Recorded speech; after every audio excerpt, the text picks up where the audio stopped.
I think we've got Alan with us now. Morning, Alan. Hi Sandra, how are you doing? I'm very well, thank you.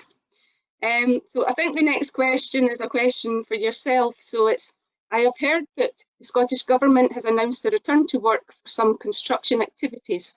Does this mean I can start carrying out normal jobs such as EICRs? Okay, well, I'm sure we all heard or have read the announcement yesterday by the First Minister that there's a series of relaxations happening from today, not just in work but in personal lives and sporting lives as well. So the first phase in relation to the construction return to work is related principally to site activity, so building sites as we would perhaps call them. And the first phases which are under the plan prepared are preparation, cleaning, signage, these types of things. So from that perspective, the proposal is that it will be this type of work that will be undertaken for a period of probably 2 to 3 weeks, with the government keeping a close eye and ensuring that where sites are beginning to reopen, there's not too many people on the sites, that they're physically distancing, that they're not using PPE equipment, etc. The other issue is in relation to domestic work, and that at the moment hasn't changed. So the position was, in terms of lockdown, you could carry out maintenance and repair work. So for example, in our sector, if even someone said that they phoned and they had a cracked switch or an issue with, electrical systems not operating properly or lights not going on, then that would be, in my view, deemed to be a potential hazard. Therefore, you could carry out the repair work using, of course, the guidance that we've issued through the CICV forum in terms of activity in the property, cleaning your tools, maintaining social physical distancing, making sure the customer stays in another property, etc., etc. So for a period of, I would say, at least the next 2 to 3 weeks, in the domestic marketplace, it will be a continuation of where we are at the moment. So carrying out the works in relation to maintenance and repair. Thereafter, in discussions with Scottish Government this morning that I've had, the likelihood is that they'll then begin to relax that, and it will be a case of other works will be added to that, so that we move more towards, if we can call it these days, a normal scenario in relation to the electrical work that domestic work would entail.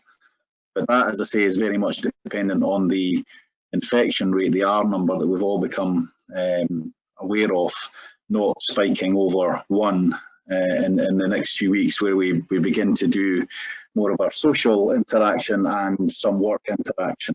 So hopefully that covers that, and there'll be information, and I think there is information already on the Select website to confirm that position, along with some additional health and safety guidance. Happy to take any questions. I'm just heading off shortly to a Scottish Government call at the moment, so happy to take any questions if anyone has anything at the moment.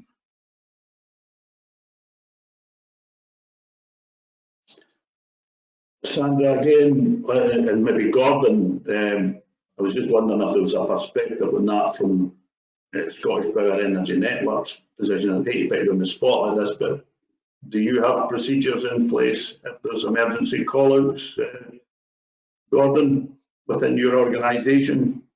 If there was Yeah, absolutely, Bob. We've issued safety expresses. I could maybe forward one on. I don't think there's anything in it that you wouldn't be able to see. We've introduced new protective PPE. The customer contact people phone ahead and check with the customers if anybody's showing symptoms, that type of thing, and then ask them to obey the 2 meters as far as practical once we get there. So the idea being emergency response, restore supplies, that type of thing will respond, but we'll put procedures in place to mitigate that as much as possible. And out in site in the field, you'll see new signs all appearing as well, and asking the guys to, any member of public, to socially distance for the barriers, that type of thing, try to keep people as close as distance as possible, but plenty of guidance being issued specifically on this type of area. Thanks. Thanks, Gordon. Any other questions for Alan while we have him with us at the meeting?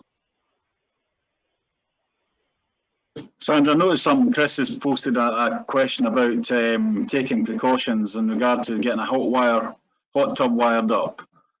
I mean, my suggestion would be that a hot tub is not an essential repair or maintenance issue. So in that regard, it would not fall into the current Scottish Government guidance. But with all of that, the caveat is that businesses must make their own decisions. What we're advising you is what the Scottish Government guidance currently states. Okay. That answers your question, Chris.